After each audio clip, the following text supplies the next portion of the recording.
I'm Heath Lambert, and you're listening to a bonus episode of What Happened at First Baptist Church. This bonus episode is for ministry staff, pastors, leaders, and anyone else wanting to take a deeper look at the revitalization of First Baptist Church to learn something about the mistakes and the successes we made during the changes at our church. So what I want to talk about next is why do people tell lies? What is it about a ministry transition and the revitalization of a church or a ministry that creates the context for such dishonesty? You are going to experience lies in your season of transition. The lies are going to be different than the ones I faced or the ones you know about from other situations, but there will be lies. And there is a very specific set of reasons why. Here's the first reason, is that lies defend. Lies defend. If you are turning around a dying ministry, someone is probably embarrassed. You have a predecessor, or you have people who used to work at the church or who used to be in responsibility at the church, and they are embarrassed when they hear about the changes you are making that are required to keep the ministry afloat. Now, they shouldn't be embarrassed.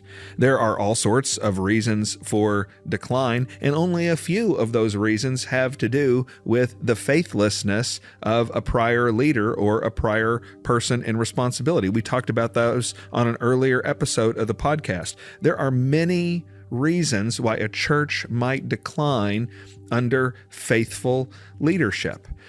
All leaders have weaknesses. Every ministry eventually declines. And if you are leading well, as we have talked about, you should not be blaming anybody for the problems that you're dealing with. But people get embarrassed. And lies are intended to defend the reputation who feel pridefully embarrassed by the work that you are doing and the problems that you are exposing. This reality goes all the way back to the trial of Jesus Christ that we talked about in Matthew chapter 27. In Matthew 27, verse 18, Pilate is looking at Jesus. He's looking at Jesus's dishonest accusers, and he knows the religious leaders are lying about Jesus for what he describes in Matthew 27:18 as envy. He knew they were envious of Jesus, and so they were trying to defend their reputation, they were trying to defend their position, and that meant they lied about Jesus. Lies defend the reputation of people who are pridefully embarrassed. Second, lies destroy.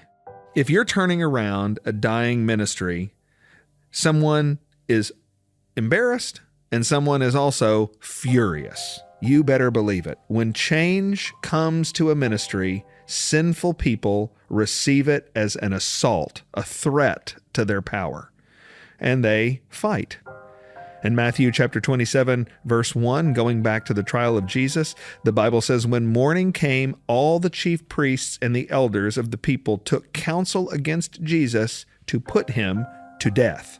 Jesus had done nothing wrong. He was actually, as the perfect, innocent Son of God, doing everything right. But even in his perfect righteousness, in fact, especially because of his perfect righteousness, he was a threat to power. He was a threat to the people who had some things they wanted to keep. In a declining ministry, there are leaders who get power.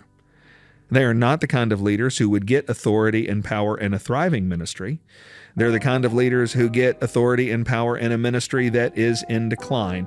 And this power, this authority, this control is their life. It is their kingdom. And they are going to fight you if you try to take it away from them. If you try to take away their reputation, their power, their authority, their goodies, their money, they're going to fight. Quite frankly, they don't care if the church is in trouble as long as they get to keep their thing.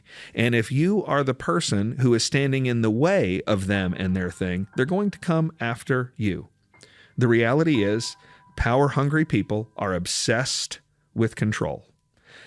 They are obsessed with keeping their reputation.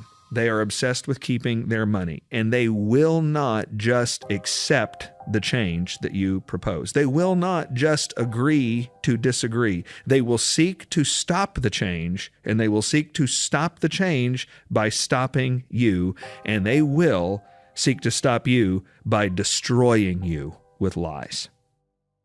Lies defend, lies destroy, and lies also involve the devil. In John 8:44, Jesus calls the devil the father of lies. In Revelation chapter 12, verse 10, the devil is called the accuser of the brethren. The devil loves to destroy churches, and he loves to accuse Christians with lies. He did this with Jesus through Judas, and he will do it with you in your revitalization effort. In 2 Timothy chapter 2, verse 26, Paul prays that ministry opponents would repent and come to their senses and escape from the snare of the devil after being captured by him to do his will. The Bible says that there are people in your church, religious leaders in your church, people in your church who are opposing you, and the Bible says they have been captured by the devil to do his will. Just like Judas was captured by the devil to destroy Jesus, so the devil is capturing people in your congregation to destroy you. The effectiveness of ministry is linked to the faithfulness of the minister. Nobody is a bigger expert on that than the devil. And the devil knows that if he can take out a faithful minister, he will take out an effective ministry. I said in the first episode of this podcast that in my ministry at First Baptist Church, I came face to face with the devil, and this is what I was talking about. I have come face to face with the devil as he has captured people in the Church of Jesus Christ to do his will. I have seen lies spread that you wouldn't believe from people who would shock you. I've seen people who had great reputations in the church devote themselves to spreading lies. I've seen people in the church who have devoted themselves to the church, devote themselves to spreading lies about people in the church. I've seen people in the church who had a reputation of being reasonable refuse to believe the truth even with overwhelming evidence. I have seen other people who were devoting themselves to lies and people who refused to believe the truth. I've seen some of those people apologize, ask forgiveness, and say they have no idea what came over them when they were acting the horrible way they acted. And the only way you can make sense of this reality is the only way the Bible gives us to make sense of it, and that is the devil. When you are trying to restore strength to a weak ministry, he cannot stand it. He must oppose it, and so he will oppose you. And one of his most effective weapons since the dawn of time is a lie. So if lies defend and destroy and are of the devil, how are you going to respond to these lies? How are you going to respond when you are a leader who's being attacked? How are you going to respond when you're a member of the ministry and lies are attacking others, even if they're attacking you? How do you respond? These lies are going to swirl as your ministry is changing, and you need to know how to respond. I've spent a lot of time since I got to First Baptist Church trying to figure out how to respond to lies. There were seasons in the life of the church where it seemed like there was a new lie every day. That was the perception out in the city, and it went to almost a demonic laughter at, your church, you're at First Baptist, it's falling apart. The pastor's just left, and you got this new pastor, and he doesn't even know he's young, doesn't even know what he's doing. And so there was all of that outside of the church. And then people seemed like they were walking around in a cloud or something, like they didn't know. I mean, it was a tumultuous months of time. People were saying things and writing things and and making up things. And they had stories about you that you could have been Charles Manson and Hitler and Mao Zedong and all the rest, but you were the embodiment of evil in some of these perspectives. And they were fabricating things that were legendary, things about your background they were sure weren't true. In person, online, through the grapevine, it just seemed like lies were swirling constantly. One day, I was on a conference call with several leaders in our congregation because there was some lie that had come out. I don't remember what the lie was. As I said, there was a new lie every day, it seemed like, for a season in our church. But whatever this lie was, it was something that we all deemed important enough to stop what we were doing and get on a conference call, and we were trying to figure out how to respond to it.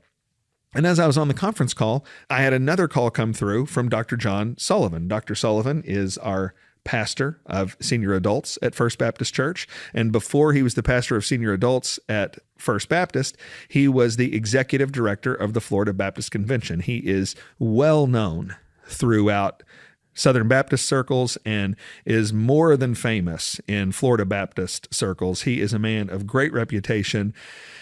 And in many ways, I've been able to continue in my ministry at First Baptist because of his wisdom, because of his support, and because of his care for me. And while I was on this conference call with these other guys trying to figure out how to respond to some lie that was out there, Dr. Sullivan called, and I said, "Hang on, guys, let me talk to Dr. Sullivan." And I said, "Hello, Dr. Sullivan." And he said, "Pastor, I understand that there is a lie swirling out there about you." And I said, "Well, yes, there is. And as a matter of fact, I'm on the phone right now trying to figure out how to respond to that lie." He said, "May I make a suggestion?" And I said, "Yes, sir. You can suggest anything you want." And he said, "Ignore it." And I kind of chuckled. It seemed like such simple advice with 4 or 5 or 6 of us, or ever how many there were on the conference call. And I said, "Ignore it."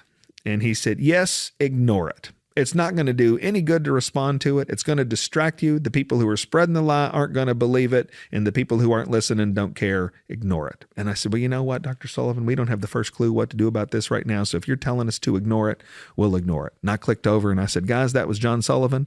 He said we should ignore it. So let's ignore it." And we did.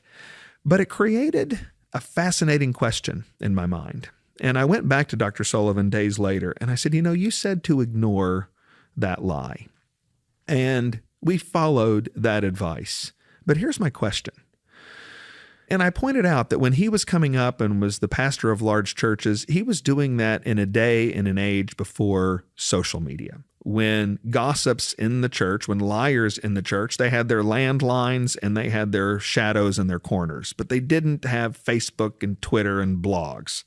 They didn't have group texts and all this kind of thing. And I said, back when you were coming up, when it was more of an analog world, for you to respond to lies meant you picked up the microphone and you spread the rumor out to more people than ever had access to it when it was just traveling through the grapevine.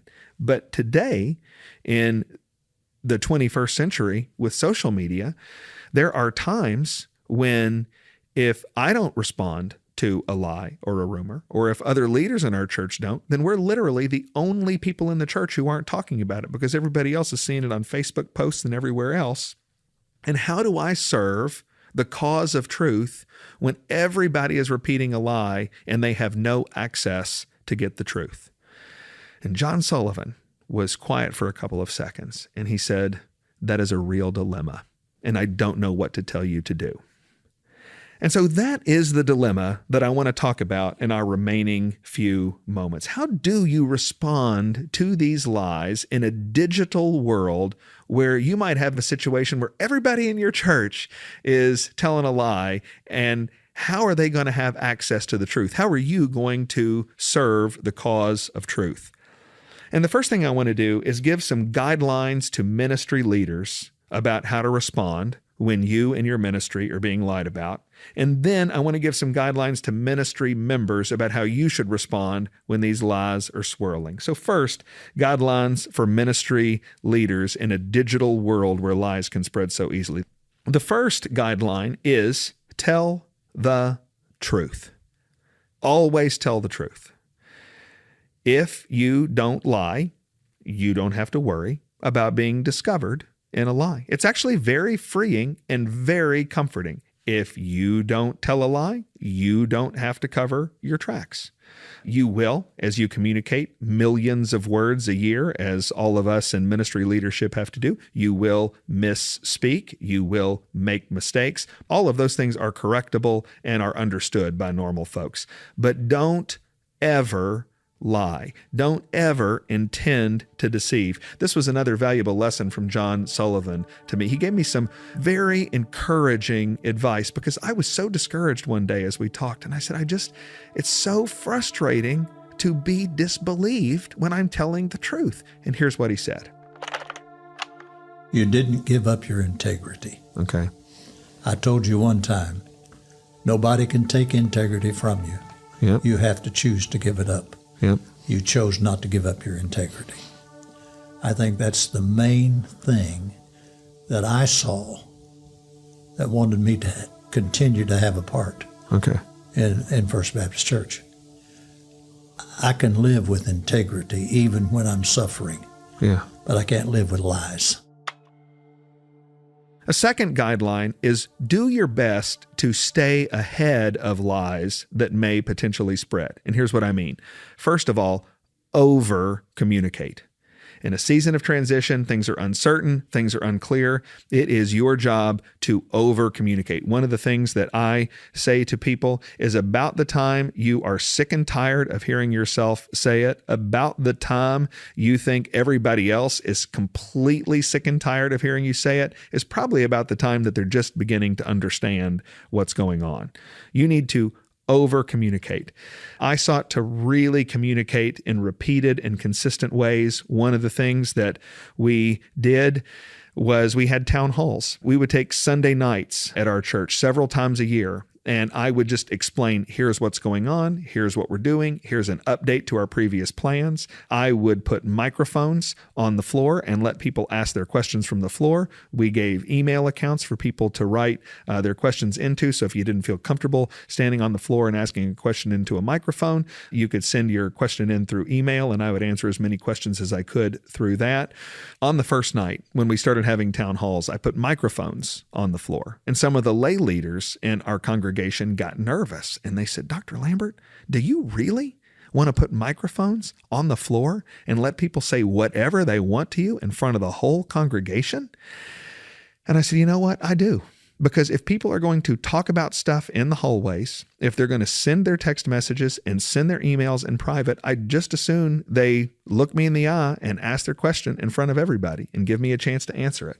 So we did that with town halls. We did it with Q&As. I did it very personally. I would arrive early for church. I would stay late. I would often say to church members during town halls or during announcements after a service on Sunday, I would say, listen, I know you've got questions. I know you've got concerns, and so I'm going to stand right down here in front of this building and talk to you until the last person has asked their questions. And there were days when dozens of people would line up and ask me questions, and I would stand there for a long time, but I wanted to make that investment. One of the things that I've said to everybody, to staff people, to members, to people who are in a good mood and people who are in a bad mood, is I have said, I will communicate with you, meet with you, and talk to you anywhere, anytime, with anyone you want present. I want to be available to communicate with you. So over-communicate. Also, in the realm of staying ahead of lies, you need to be very transparent. Listen, there is a difference between honesty and candor. You always tell the truth. You're always honest. You're not always candid. That is, you don't always need to say every single last thing that could be said. There is such a thing as discretion. There's such a thing as using care in your words. But in the main, you should think of transitions as times for candor. You obviously can't reveal confidential information. You can't reveal personnel information most of the time. But with some clear exceptions, transitions are times for candor. And at a bare minimum, you need to be as candid as you can be without being unkind or without violating business practices or confidentiality agreements. Over-communicate and being transparent are a good way to stay ahead of lies. A third guideline is don't respond to everything. This is what Dr. Sullivan was getting at when he called me that afternoon, when he told me to ignore it. You can't respond to everything. At First Baptist Church, there were thousands of people and hundreds of people talking about dozens of things that were untrue. If I made it my job to respond to every allegation, to every accusation, I would have not been able to do my job, and I would have just constantly been in a response mode. Your job as a preacher is to preach Jesus. That was my job every week. The main thing I had to do was get up every week and preach Jesus from the Bible. Your opponents win when they get you off message. The whole point about this transition is to be more effective and more faithful for Jesus. The whole point of a revitalization is to discover Jesus. And if your opponents turn you into a person who's just defending yourself, then Jesus isn't in the middle of that. And so you're not going to be able to respond to everything. Well, I think once you have a response that is in the best venue you can respond, which is not social media, because when you respond on social media, you only initiate and give an excuse for people to give more accusations. I think most of the time you're just better off saying, I'm going to let my track record speak for itself. But you will have to respond, the fourth guideline, to some things. There's some things you're just going to have to respond to. I don't know how to tell you which one is which. I don't know how to tell you out of all the lies that are going to spread, here's the one that you need to respond to. Here's the best thing I've got for you, is you need to listen to counsel. You need to get some trusted people around you, some steady hands who love Jesus, love the Bible, love the church, and love you, and who are very carefully going to help you to consider when you need to respond. Listen, I had these faithful group of advisors around me, in both staff members, in lay leaders, and with that brain trust that I was talking to you about. And there was never a time that I responded or failed to respond without listening to counsel. As you listen to counsel, you should consider your options for a response. There's all sorts of ways you might respond. Maybe it's a statement that you make at the beginning or the end of the service, in the middle of the service, maybe sometime around the sermon. You should not use the sermon under normal circumstances to be the truth police. There are, of course, times when you're preaching on a text and it's very clearly applicable to a problem you're addressing in the church, and it would be faithless not to apply the teaching of the text to the problem you're dealing with in your congregation. But you don't want people to think that, boy, when he gets up there and he's preaching, he's going to come after us or he's going to attack those people. You don't want to turn the sermon into that.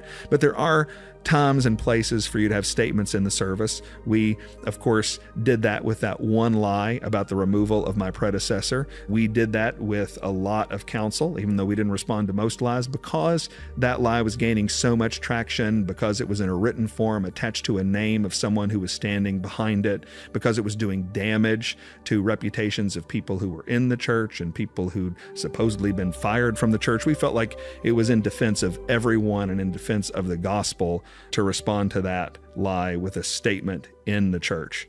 You also might consider letters, emails. There's a time and a place to have a written response to some things. That keeps it from occupying the attention of a worship service or of a sermon. You can communicate through written form with your folks.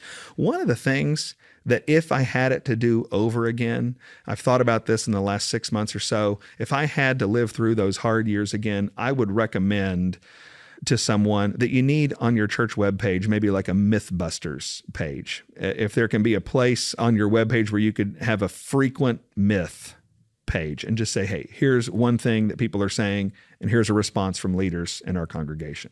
Here's another myth. Here's another response from leaders in our congregation. And then that way, you're serving the cause of truth. You're serving your people who are confused, but you're not constantly doing a new communication. You can just say, hey, if you hear about this, go to our church webpage and look at the frequent myths that are out there, and you'll have response from our leadership on there, and it doesn't have to be a distraction. That's something you might consider. A fifth guideline is you're just going to have to remember that lies didn't start with the truth, and so they won't stop the truth either. Listen, people lie because they are trying to defend, destroy, and because they're being used by the devil. the effort is not to get the truth out. The effort is something much more sinister than that. And so you are not going to defeat that destruction and that demonic exercise by giving the facts that counteract the lie. People are going to believe it. Dishonest people are going to share it, and dishonest people are going to believe it, and confused people are going to believe it. And people will leave. And for the rest of their lives, they will hate you, they will be suspicious of you, and they will say bad things about you. And you are going to have to get comfortable with that. I've told you about Bob Russell and how he was a member of the Brain Trust and a member of the team that helped us transition here at First Baptist Church. And I asked him about this very reality. And here's what he had to say after decades of faithful leadership. One of the reasons we go into ministry is that we're people pleasers. And that's not altogether bad, because we ought to have a servant's heart. We ought to want to please people in a positive way. But there comes a time in any leadership position where you realize I can't please everybody. Not everybody is going to think highly of me. And another level is when the people who don't think highly of you were former friends. They were close to you and believed in you, and now they have lost respect. And you want to do everything to repair that breach.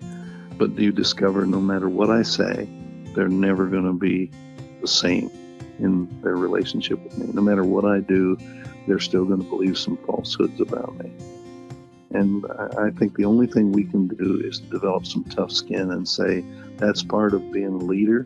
Jesus said, beware when all men speak well of you. Woe to you. You got that woe off your back, and you just have to go on. If they made up lies about Jesus and thought bad things about Jesus, they're going to make up lies about you, and they're going to think bad things about you. Before we're done this week on the podcast, I want to give some guidelines for ministry members. Those of you who are listening to this and you're a part of a ministry transition, you're going through a ministry transition, and you are swimming through this sea of lies, and you're trying to believe the truth. If the guy up front who's leading this change is a sinister, terrible guy, you don't want to follow him. But you also don't want to bail on somebody who's a faithful person and so believe a lie. And so how do you make sense of these lies when they're swirling around your ministry and you don't know what to believe? Well, the first thing you need to know is that this is going to happen. You need to expect this. This is as old as Jesus. If you've never experienced a ministry transition before, this will feel fresh and unique to you. But you need to know that there is no such thing as a ministry transition where the leader is not lied about. If they lied about Jesus, they could be lying about your leader as well. So this is as old as Jesus, and this is important to know. Some people say all this stuff being told about the pastor, all this stuff being told about what him and the leaders did, all this stuff being told about this conspiracy. I don't know if it's all true, but where there's smoke, there's fire, people say. Well, why would they be saying all this if it wasn't true? Well, here's the thing. The statement is true. Where there is smoke, there is fire. The question is which smoke and which fire? Where there's smoke, there's fire could mean the leader's no good, or it could mean the leader's great and he's being opposed by bad folks. The question is, which is it? You need to know this is the tactic the devil uses to undermine faithful ministries, beginning with the ministry of Jesus, and you got to be careful. The second thing you need to know as you process this is these lies are going to come from credible sources. Well, that's real, because what happens is people want to trust their pastor, but they're hearing bad things about their pastor from people that they've always trusted. And so they're torn. So they're put in a position where they either have to think that the person that they've always trusted is either misinformed or being intentionally dishonest, or they have to think that their pastor is being incompetent or dishonest or lacking integrity in some way. And I had people like that all over the place at our church, and people who wept tears in my presence saying, look, I want to trust you. I want to believe the best about you, but so and so who I've always trusted and loved is saying that you're doing this. And again, I think the more I can be soft spoken, a soft answer turns away wrath, harsh words stir up anger. The more I can speak the best about my opponents, the more I can refuse to defend myself, the more I can take the high road, the more I can demonstrate over time a sense of calm, a sense of competence, a sense of confidence in God and in our people. The word was spread about Jesus from the most religious people alive. That means, at the very least, that a faithful person in your ministry could be spreading lies about a good man, too. Another thing you need to remember is the biblical standard for truthfulness. Listen, the Bible gives you guidance about what to believe and what to disbelieve. The Bible teaches that there are two sides to every story. In Proverbs chapter 18, verse 17, it says, "The one who states his case first seems right until the other comes and examines him." That's a biblical way of saying there's two sides to every story. The one who states his case first seems right, but then when another person comes along and examines him, it doesn't sound so good anymore. There are two sides to every story. Have you heard both sides, or are you believing just one side? Another biblical standard is in Matthew 18:16, and Jesus commands that every charge must be established by the evidence of 2 or 3 witnesses. This means you're not allowed to do my word against yours before you believe a lie. It's got to be more than my word against yours. It must be multiple witnesses, and it must be based on evidence. You got to remember, at Jesus' trial, the Pharisees found 2 witnesses, but the 2 witnesses didn't have their testimony based on evidence. It was based on lies. So you've got to have more than just people repeating a story. You have to have witnesses and you have to have evidence. Before you believe what you got told, do you know it to be true? Or did you just hear one side of the story? Are you being asked to render a judgment about something for which there is hard evidence? Or are you just believing something because a number of people keep telling the same story over and over and over again? You're not allowed to do that.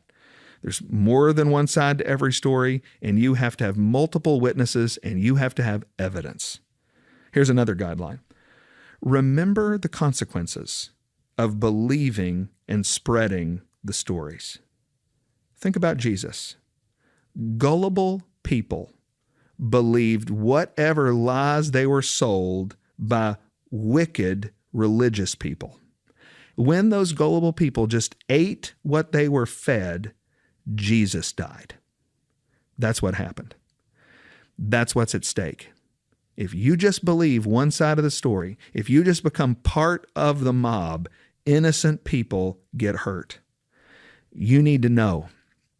If someone pulls you into a corner, if someone gives you a signed letter or an email or invites you to join their Facebook page, these guys are inviting you to participate in a crucifixion. That's what's going on. And you need to decide if you want to be a part of that or not. If you decide you're going to be a part of it and you're going to believe whatever you're told and you're going to spread whatever you heard, you will do damage to people. You will do damage to your church. You will do damage to Jesus, and you will do damage to his kingdom. Here's another guideline as you're trying to figure out what to believe. Talk to the other side. This is an overflow of what we talked about from Proverbs 18:17. There's 2 sides to the story. Well, I think you go to the source, and you ask what spiritually is going on. Is that we love attention. And no matter how insignificant we may be, if we claim to have some insider information, all of a sudden somebody's listening to us, and we're not accustomed to that. And the more dramatic the information or the more recent the information, the more we get attention. And that's why the Bible talks about spreading lies and jealousies and envies being so dangerous. But I always thought, if I were wondering about what was truthful, I would look at who is saying what, and what are the leaders of the church who have done good job and the people I have confidence in over a period of time, what are they saying is true? I think you look at the integrity of the persons on each side. Before you take action, before you believe something terrible about somebody, before you make a decision that you can't take back, you need to talk to the other side. This is a big deal. You owe it to your church, to yourself. You owe it to the other person. You owe it to Jesus to hear the other side out. I want you to hear from Brent Blanchett, a leader in our church who's been around since the 90s, and he was afflicted with all of these rumors and with all of these lies. And here's how he, his family, and his friends decided they were going to process what they were hearing. So we prayed about it, and we prayed about it as a Sunday school class, and we prayed about it individually, and we had follow-up meetings, right? So we talked to other staff members. Like any good interrogator, we would ask them the same questions the same way, and the answers were always consistent. So either everybody got together and they read the script and they memorized it, or these were consistent with what the truth was, or in a very close, from their perspective, view of the truth. We had a staff member that said, look, here's what I'll tell you. You're going to have a lot of questions. There's going to be stuff that goes on at every church that you're not going to be privy to. Because the congregation at whole is in staff meetings where decisions and options are being discussed by the people that have been appointed by God to lead this congregation, right? And I understand that. That was never an issue with me. I don't think I need to be a fly on the wall in every staff meeting or to have my voice heard about every single decision that the church makes. That's clearly not what God has sovereignly appointed me to do here at First Baptist Church. It's what he's appointed the staff members to do. So this pastor said, here's my advice to you. Get involved and get close. And they can't keep a facade up forever. You're going to figure it out one way or the other. And he said, what I'm telling you, you're going to figure out is that all these people love Jesus. They're trying to reach Jacksonville and lead First Baptist Church Jacksonville through a very difficult time that they've inherited, and that you are genuinely going to create some friendships. He said, if they're all fakers, you're going to get close and they're going to slip and you're going to be there, right? And he said, either way you win. Either you realize this church is no longer following the Bible and we've got to find somewhere where we can serve that is, or you're going to gain a whole bunch of friendships and relationships that are going to be spiritually enriching and personally enriching, and you are going to help First Baptist Jacksonville continue to reach Jacksonville for Christ. As you listen to the other side, let me suggest that you also extend some grace to the leader. Extend this person some grace. The leader is making tough decisions with no easy answers. As we said before, there's no guidebook, there's no instruction manual about how to do it. Often the clock is ticking and you are choosing between worse and worst. Cut this guy some slack and give him some grace. Also give him some grace because there's going to be some things that person just can't say. I have been asked countless questions that I have not been able to answer. I've not been able to answer because it involves confidential personnel matters. Listen, here's one of the realities about angry staff people who leave. They can say anything they want about their former boss and about the church, but the boss can't say anything about them without exposing the church to legal jeopardy and without being ungodly. There have been all sorts of questions I haven't been able to answer because even though I might have had legal latitude to do it, I haven't wanted to undermine another person. The Bible says we're supposed to do unto others as we would have them do unto us. That means I just have a commitment. I don't say bad things about people publicly. When people tear me down, I don't respond by tearing them down in return. In most cases, I would encourage pastors not to defend yourself unless you're accused of a prosecutable crime, because I just say let your integrity and your track record and let the Lord be your own defense. The Bible says let other men praise you and not you yourselves. And I think that usually defense turns into a form of self-praise that's often unattractive and unhelpful. And I just think, man, you let your track record, your actual integrity, and the Lord defend you. And he has a way of doing that. And so there's going to be some questions that can't be answered without violating the Bible or without violating the law. That's called, by the way, integrity. So cut these guys some slack and remember that at the crucifixion, the loud ones were the guilty people who were wrong, and the quiet one was Jesus who was innocent. A final guideline I'll give you as you're trying to process whether to believe all these swirling stories is reserve judgment. Reserve judgment. You don't have to make a decision right now. You don't have to make a decision about this, and not everything is up to you. You can trust the Lord. I talked to a number of members who survived the difficult days at First Baptist Church, and one of the main ways they did it was by doing this. Margaret Tucker, who you've heard from before, a member of our staff and a long-term member of First Baptist Church, she just made it clear that I don't have to figure all this out, but I can trust the Lord with my pastor. I always felt like God was going to take care of us and take care of the church. Terry Davidson said the same thing. We knew we didn't have all the answers. And we really did put a lot of time into prayer, seeking God's wisdom for the decisions that we were making. I think if I was going to tell anybody, you've got to trust God. He is the only one that can handle a situation like this. Twitter teaches us that we've got to have a hot take on everything. But you don't have to have a hot take on everything. You don't have to have a hot take on everything right now, and you certainly don't need to make a massive decision in the fog of war. Here's the thing. Time always tells the truth. All of these things shake out over time, and you can take a little bit of space, you can catch your breath, you can pray, and you can wait on the Lord. This has been a podcast about lies and how to respond to them. But all of this leads to a massive question. Should I stay at my church or should I leave? After all, everybody can only take so much. Leaders can only endure so much pain. Members have an excruciating decision to make about whether it is time to leave the ministry they love so much. Should you stay or should you go? That is what we're going to talk about next week on What Happened at First Baptist.